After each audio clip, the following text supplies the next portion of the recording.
এরকম ভোট আমার 60 বছরের মধ্যে কখনো এরকম ভোট আমি কখনো দেখিনি যে lakhs of people have been deprived of their dues, মানে ভোট দেওয়ার রাইটই পেল না। এটা অত্যন্ত দুঃখের এবং লজ্জার। ইতিহাসে এমন ভোট দেখিনি। রঞ্জিত মল্লিক ভোট দিতে এসে ক্ষোভ উগরে দিয়েছেন এই অভিনেতা। লোকসভা নির্বাচনে অবৈধ টলিউড তারকাদের বহুমুখী হওয়ার ভিড় তুঙ্গে।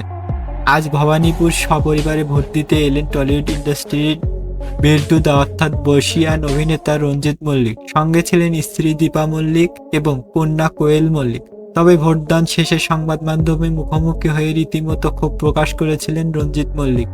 বাংলা সিনেমার জগতের অভিভাবক রঞ্জিত মল্লিক আজ সকালে হাসি মুখে বুথে পৌঁছলেও বেরোনোর সময় ছিল তার মুখে বিরক্তির ছাপ। দীর্ঘ সময় লাইনে দাঁড়িয়ে ভোট দেওয়ার পর সংবাদ মাধ্যমে মুখোমুখি হয়ে তিনি বলেন, আমি প্রায় 60 বছর ধরে ভোট দিচ্ছি, কিন্তু আমার দীর্ঘ অভিজ্ঞতায় এমন ভোট আর কখনো দেখিনি। তিনি অভিযোগের সুরে বলেন, বহু মানুষ ভোট দিতে এ সমস্যায় পড়েছেন।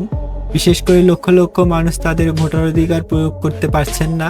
তা নিয়ে অত্যন্ত দুঃখ প্রকাশ করেছেন অভিনেতা। বর্ষিয়ান এই অভিনেতার মতে গণতন্ত্রের উৎসবে সাধারণ মানুষের ভোট দেওয়ার অধিকার কেড়ে নেওয়া বা তাতে বাধাগ্রস্ত করা অত্যন্ত দুঃখজনক। রঞ্জিত মল্লিকের কথায় ভোট দেওয়া মানুষের মৌলিক অধিকার। সেই অধিকার থেকে কেন বঞ্চিত হতে হবে, এর চেয়ে দুঃখের আর কিছুই হতে পারে না।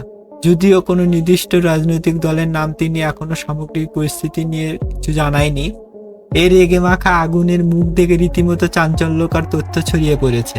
অন্যদিকে কোয়েল মল্লিককেও সাধারণ মানুষের ভোট দেওয়ার জন্য প্রয়োজনীয়তার উপর জোর দিচ্ছে।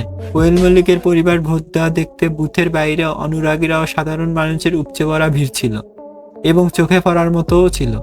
টলিউড থেকে সাধারণ মানুষ রঞ্জিত মল্লিকের এই মন্তব্য নেট দুনিয়ায় ঝড় তুলেছে। গণতান্ত্রিক প্রক্রিয়ায় এই সাধারণ অবস্থাপনার জন্য অভিনেতার সোজাসাপটা বয়ান সাধারণ মানুষের মনে অনেক প্রশ্ন তুলে দিয়েছে।